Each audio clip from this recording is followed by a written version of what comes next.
علامہ سمہودی رحمۃ اللہ علیہ اپنی مشہور کتاب وفاء الوفا باخبار دار المصطفیٰ جلد اول صفحہ نمبر 466 میں تحریر فرماتے ہیں کہ سلطان نور الدین رحمۃ اللہ علیہ جو عادل بادشاہ اور بڑے متقی تھے، ان کی رات کا بہت سا حصہ تہجد اور وظیفے میں گزرتا تھا۔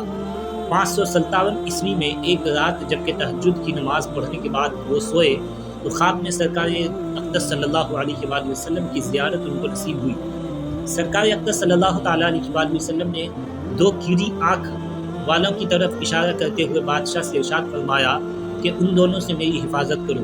بادشاہ گھبرا کر اٹھے، وضو کیا اور جب کچھ نوافل پڑھ کر دوبارہ سوئے تو پھر بعینی ہی پھر سے وہی خواب دیکھا کہ حضور فرما رہے ہیں ان دونوں سے میری حفاظت کرو۔ بادشاہ پھر بیدار ہو گئے، وضو کیا اور جب تیسری بار کچھ نوافل پڑھ کر سوئے تو پھر وہی خواب دیکھا۔ اٹھ کر فرمایا کہ اب نیند کی کوئی گنجائش نہیں۔ رات ہی کو فوراً اپنے وزیر کو بلوایا جو نیک اور صالح آدمی تھے، نام جمال الدین بتایا جاتا ہے ان کو سارا قصہ سنایا۔ وزیر نے کہا اب تاخیر کا موقع نہیں ہے، فوراً مدینہ منورہ چلیے، مگر اس خواب کا ذکر کسی سے نہ کیجیے گا۔ بادشاہ نے فوراً رات ہی کو تیاری کی۔ وزیر اور 20 مخصوص خادموں کے ساتھ تیز رفتار اونٹنیوں پر بہت سامان اور مال و متاع لدوا کر مدینہ منورہ کے لیے روانہ ہو گئے اور دن رات چلتے رہے، یہاں تک کہ 16ویں روز مصر سے مدینہ طیبہ پہنچے۔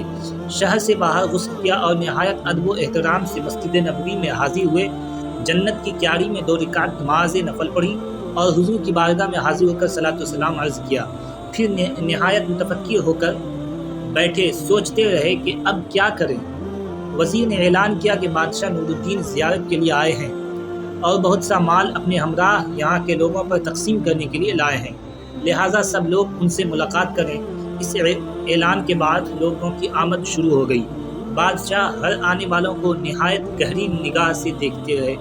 سب لوگ یکے بعد دیگر بادشاہ سے ملاقاتیں کی اور عطائیں لے کر چلے گئے، مگر کیڑی آنکھ والے وہ 2 شخص کہ جن کو خواب میں دیکھا تھا نظر نہ آئے۔